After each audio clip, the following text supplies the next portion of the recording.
وہ کہا ٹھیک ہے یہ مشکل وقت برداشت کر لیتے ہیں. لیکن جو حالات اب جا رہے ہیں, لوگوں کی امید جا رہی ہے ملک سے. اور میں یہ جو آج بات کر رہا ہوں, میں اس لیے کر رہا ہوں, وہ جو لوگ آج اقتدار میں بیٹھے ہوئے ہیں, میں ان کے لیے یہ سامنے رکھ رہا ہوں. دو قسم کے لوگ ہیں نا, ایک تو وہ ہیں جو کہ NRO والے ہیں, جنہوں نے اپنے پیسہ بچانا تھا, جو صرف آئے ملک سے اس لیے تھے کہ ان کے اربوں روپے کے اوپر کرپشن کیسز تھے, تو انہوں نے تو NRO لینا تھا. میرے سے بڑی کوشش کی, میرے پیچھے پڑے رہے, پروپیگنڈا کیمپین کرتے رہے, اپنے میڈیا ہاؤسز کے ذریعے میرے خلاف پوری کیمپین چلائی کہ ملک تباہ ہو گیا, مہنگائی بہت بڑھ گئی ہے. تو انہوں نے تو, ان کا مقصد کوئی ملک کی تو بہتری تھی نہیں, کہ ان کا تو پیسہ باہر پڑا, چوری کر کے ملک کا پیسہ باہر لے گئے ہیں. تو یہاں اگر جب روپیہ گرتا ہے تو ان کو تو کوئی فرق نہیں پڑتا. ملک اگر نیچے جائے گا ان کو کیا فرق پڑے گا. آج اگر یہاں لوگوں کی امید ختم ہوتی جا رہی ہے تو یہ ان کو تو کوئی فرق, ان کا پیسہ ہی پہلے باہر پڑا ہوا ہے. تو اس لیے ایک تو یہ ٹائپ ہے, لیکن دوسرے بھی ہیں, وہ ایسے لوگ ہیں جو آج اقتدار میں بیٹھے, جن کا جینا مرنا اس ملک میں. میں تو ان سے آج بات کر رہا ہوں. میں لیبنان کی اس لیے مثال دے رہا ہوں کہ ہم بڑی تیزی سے اس طرف جا رہے ہیں. ہم اس وقت اتنی تیزی سے وہاں جا رہے ہیں کیونکہ ملک کے اندر جو دولت بڑھتی ہے, جس کو ویلتھ کریشن کہتے ہیں, دولت میں جو اضافہ ہوتا ہے, وہ تو سکڑ کے 6% سے جا کے نیچے چلا گیا ہے 0.2%, کئی کہتے ہیں اسے بھی نیچے چلا گیا.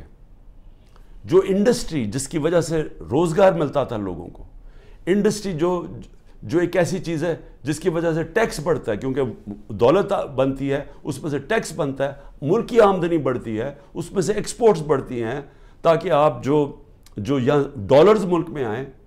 وہ جو انڈسٹری تیزی سے بڑھ رہی تھی, وہ انڈسٹری تو نیچے چلی گئی ہے.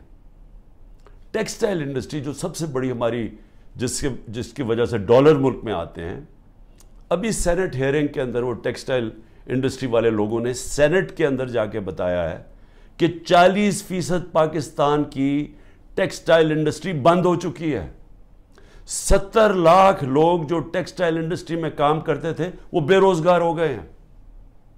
اور 25% مزید اگر انہوں نے کہا کہ یہ آپ نے نہ کیا, جو قیمتیں آپ نے اتنی چڑھا دی ہیں, بجلی کی قیمت دگنی ہو گئی ہے, گیس کی قیمت کہاں سے کم پہنچ, اگر یہ آپ نے کم نہ کی تو 25% مزید اور بند ہو رہی ہے. اب یہ یاد رکھیں کہ یہ صرف سال پہلے فیصل آباد کے لوگوں سے پوچھیں, مجھے ٹیکسٹائل والے لوگ کہتے تھے کہ ہمیں ٹیکسٹائل کا ورکر نہیں مل رہا. ٹیکسٹائل انڈسٹری بوم کر رہی تھی, ٹیکسٹائل انڈسٹری کی ایکسپورٹس ریکارڈ تھی, اس کی جو وہ ٹیکس دے رہی تھی ہمیں. تو وہ 1 سال کے اندر یہ ملک کدھر سے کدھر گیا ہے کہ میں نے صرف یہ تو ٹیکسٹائل انڈسٹری جب گئی, ایکسپورٹس کم ہوئی, باقی بھی ایکسپورٹس جب کم ہوئی, جو ہمیں ڈالر میں بھیج رہے تھے ریمیٹنسز, جو ورکرز تھے, وہ 13% کم ہو گئی.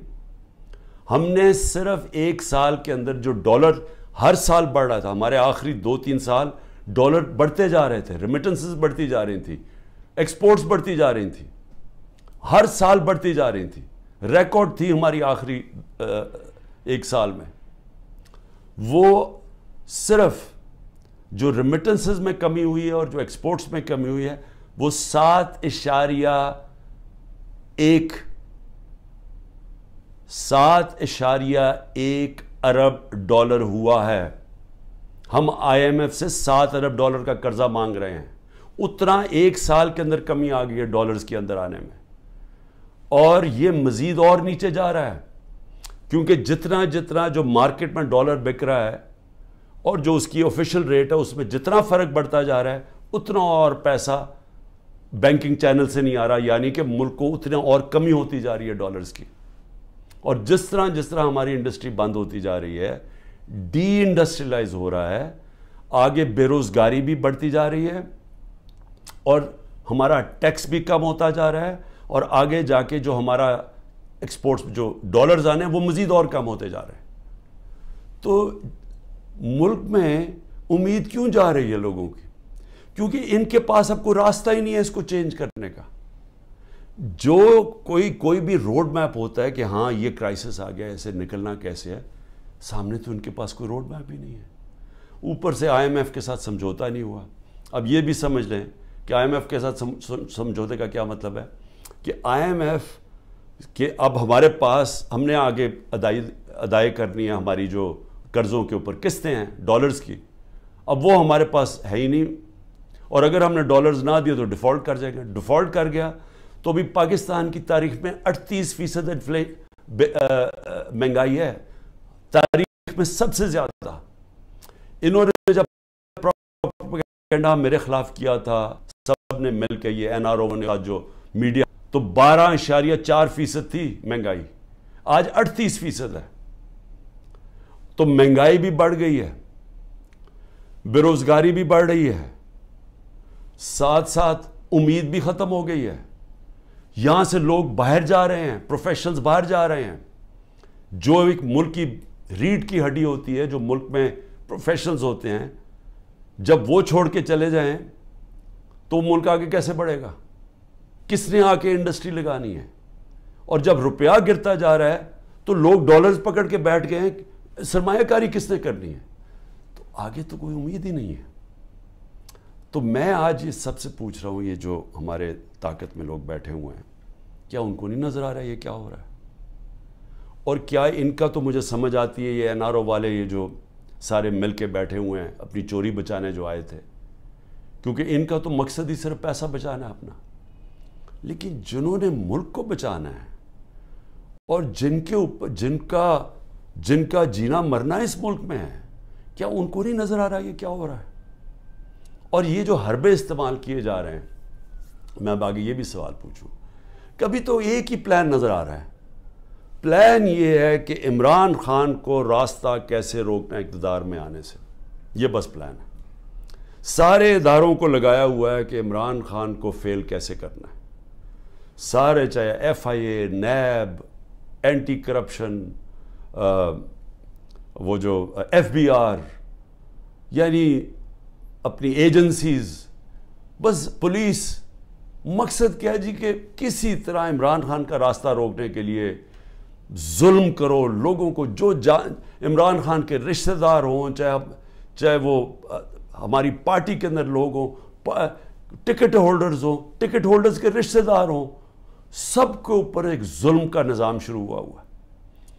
آڑ لی ہوئی ہے اس کی, یہ جو 9 مئی کی, جو ہم سب کہہ رہے ہیں کہ تحقیقات ہونی چاہیے جنہوں نے کیا ہے, اس کے اوپر کوئی انڈیپینڈنٹ انویسٹیگیشن نہیں کرنی. وہ خود ہی فیصلہ کر لیا ہے, پہلے سے پلان ہوا تھا کہ جناب یہ آپ نے یہ کرنا ہے, یہ 4-5 جگہ آگ لگے گی اور اس کے آڑ میں لے کے تحریک انصاف کے پیچھے اور عمران خان کو غدار کہہ دو اور ان کے اوپر ساری پارٹی کو بند کر دو. تو خیر سختی تو پہلے سے شروع ہوئی تھی, یہ تو پہلی دفعہ تو نہیں, یہ تو 25 مئی پچھلے سال سے ہمارے اوپر سختیاں شروع ہوئی تھیں.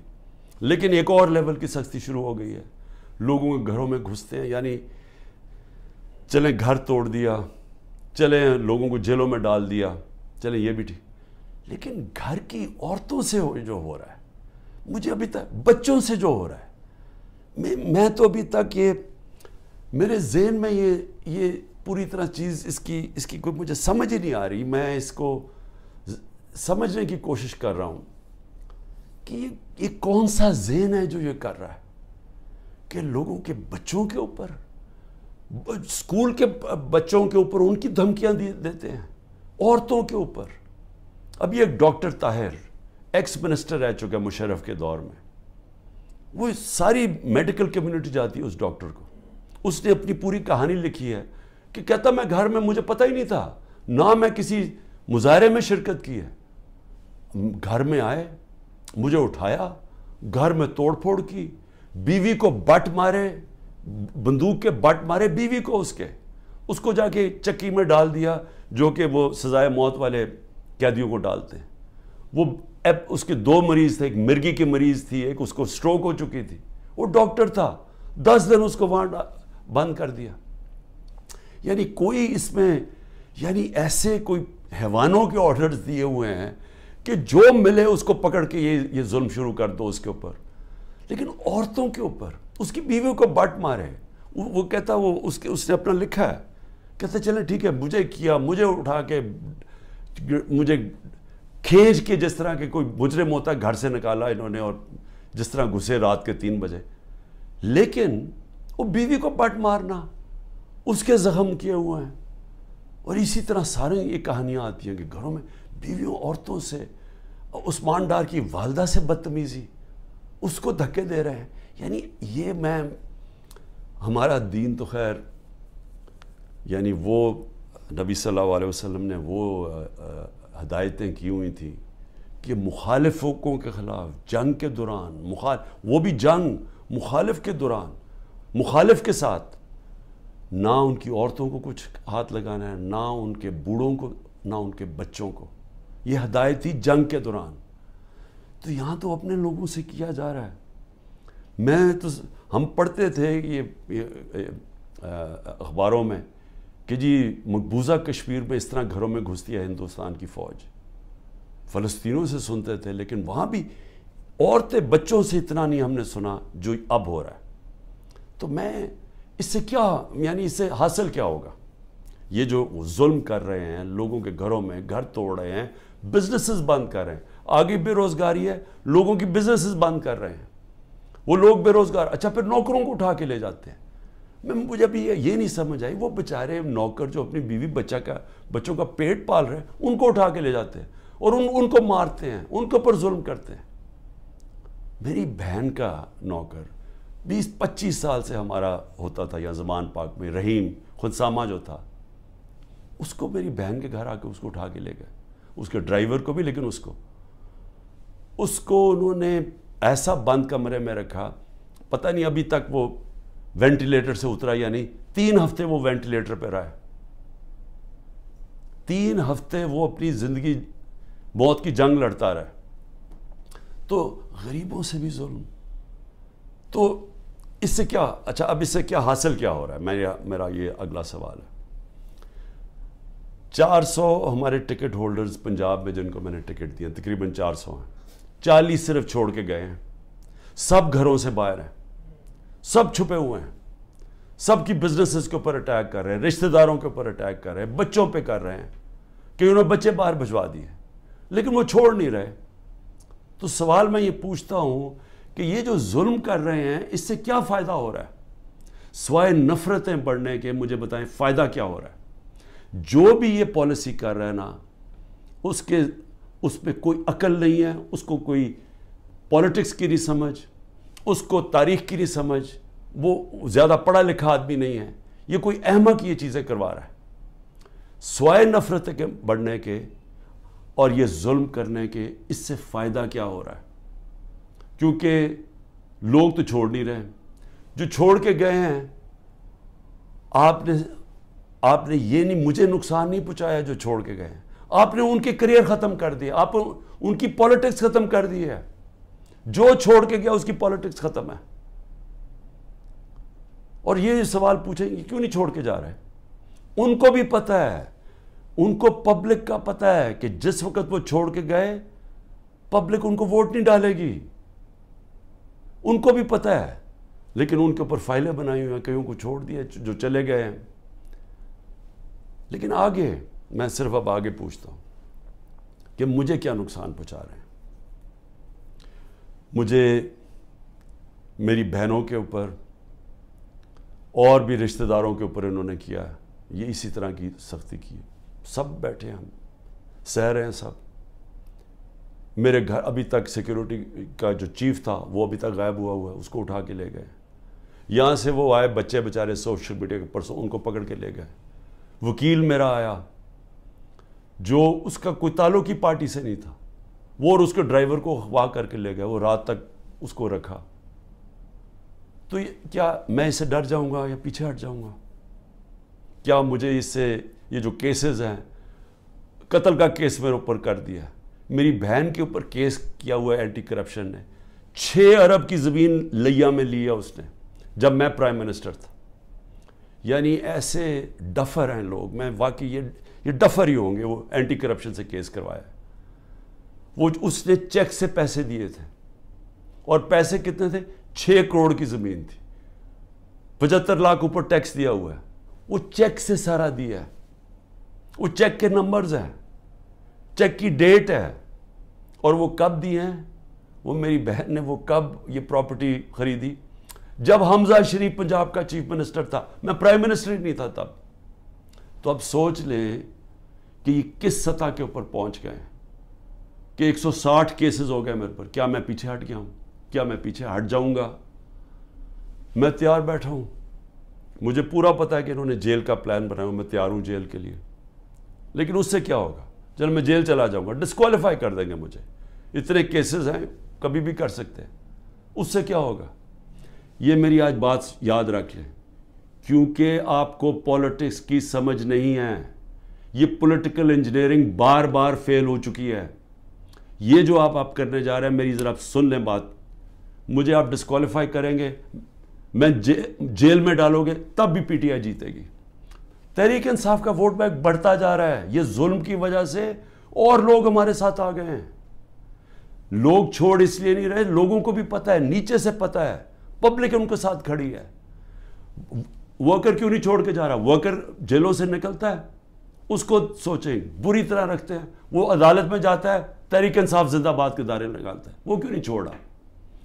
کیونکہ قوم جب ایک نظریے کے ساتھ کھڑی ہو جائے، آپ ڈنڈے مار کے ان کو نظریہ نہیں ان سے نکال سکتے. یہ جو بھی پالیسی بنائی ہوئی ہے ظلم کرنے کی، یہ فیل ہو گئی ہے. یہ پالیسی کامیاب نہیں ہو سکتی. آپ جب بھی الیکشن کروائیں گے، میرے سے آج لکھ کے لے لیں، تحریک انصاف سویپ کرے گی. بلکہ آپ نے پی ڈی ایم کا جنازہ نکال دیا ہے. آپ نے ان پارٹیز کو بالکل جو رہی صحیح کسر رہی ختم کر دی ہے. یہ اب الیکشن ہی نہیں لڑنے کے قابل. یہ وہ الیکشن کوشش کریں گے، وہ جو ابھی کراچی کے اندر وہ جو میئر کا الیکشن ہوا، اس ٹائپ الیکشن. وہ میئر کا الیکشن تو ہو سکتا ہے انڈائریکٹ. جب جنرل الیکشن ہوگا اس ملک میں 25 کروڑ لوگوں کا، وہ کوئی کنٹرول نہیں اس کو کر سکتا. جب بھی آپ الیکشن کروائیں گے ہارنا ہے. لیکن یہ ملک کا کیا بن رہا ہے؟ میں تو صرف اس لیے آج پوچھ رہا ہوں، میں بار بار ڈائلاگ کی بات اس لیے کرتا ہوں، مجھے اپنے ملک کی فکر پڑی ہوئی ہے، مجھے اپنی فکر نہیں ہے. کیونکہ جو بھی آپ کریں گے، مجھے یہ اللہ، جب قوم ساتھ کھڑی ہے تو مجھے کس چیز کی فکر ہے؟ لیکن ملک کی فکر ہے. کیونکہ ملک، ہم لیبنان کی طرف تیزی سے جا رہے ہیں. ہمارا ملک تیزی سے نیچے جا رہا ہے. اور سب سے خوفناک، جب ایک قوم کے لوگوں کی امید ختم ہو جائے. اور یہ جو بات کی خواجہ آصف نے اوورسیز پاکستانی کی، یہ میری بات یاد رکھنا کہ جب بھی یہ ملک انشاءاللہ ایک دن ہم کھڑا کریں گے، اوورسیز پاکستانیز کے کندھوں کے اوپر کھڑا ہوگا. اس نے اتنی سٹپڈ بات کی کیونکہ اس میں کم عقل کا آدمی ہے. اس نے یہ کہا کہ جناب وہ جنازے صرف دفنانے آتے ہیں یہاں. اس کو یہ نہیں پتا کہ جب خواجہ آصف اور نواز شریف اور زرداری جیسے لوگ اس ملک کے اوپر بیٹھے ہوں گے تو وہ اس ملک کے اندر کبھی اپنا پیسہ انویسٹ نہیں کریں گے، سرمایہ کاری نہیں کریں گے.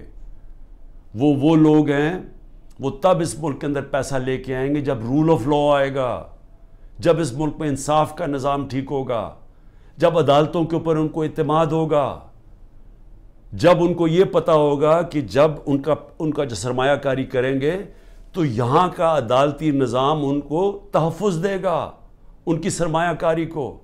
یا تو سپریم کورٹ کا فیصلہ نہیں مانتی گورنمنٹ، یا تو عدالتوں کے فیصلے نہیں مانتی، پولیس ہی نہیں مانتی ان کے فیصلے. کس نے پیسہ لے کے آنا ہے پاکستان؟